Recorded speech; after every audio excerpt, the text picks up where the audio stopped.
Hey Alan, or anyone else who's watching this, I'm going to show you how I put the crash bars on the bike. It's a pretty easy project. Let's take a look.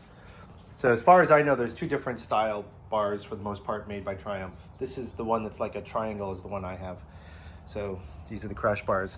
It's really easy. It's probably a 15-minute project. You take these two bolts out, and then let me show you the other side. There's like a plate that's already attached to the bike before you start the project. And it is, all right, so see this nut that's attached to this plate here? There's another one right below it. You kind of can't see it, but it's right there. That's on your bike. That should be on your bike before you start the project. And then when you take these bolts out, when these come out, the crash bar goes in between those two plates on that side, and then you put the bolts back in. Down here, where the engine, this bolt here, okay, so this bolt holds the engine in. What I did was get the car jack. So when you take this out, the engine might go down a little bit.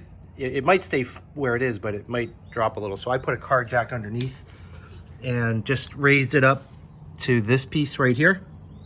I didn't try to lift the bike with it. I just put it up so it would give some support to the motor. Then this comes out all the way, and you have to put one side on and then the next side. Let's see, you do this side first, because then you put the bolt in and it holds it in there. And then you come around to the other side and put it in here. So that comes all the way through. Here are these two bolts on this side, and here's what it looks like. Actually, it's a better view here. See that plate right here? These are, on my bike, they're welded to this little plate here. And that's on the bike before I started the project.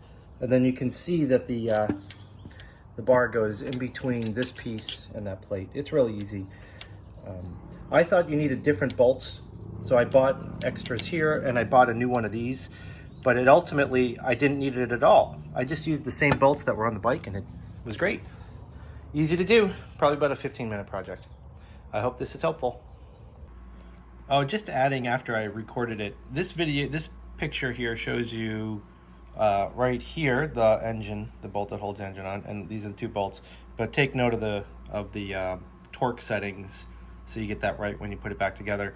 When I did this job, I found it much easier to do the bottom first, because you pull this out, put the bars on, put this back in loosely, don't tighten it. Then the bars are like a hinge. It's a lot easier to put them up together on the top. And then once it's all done, torque it up and you're good to go.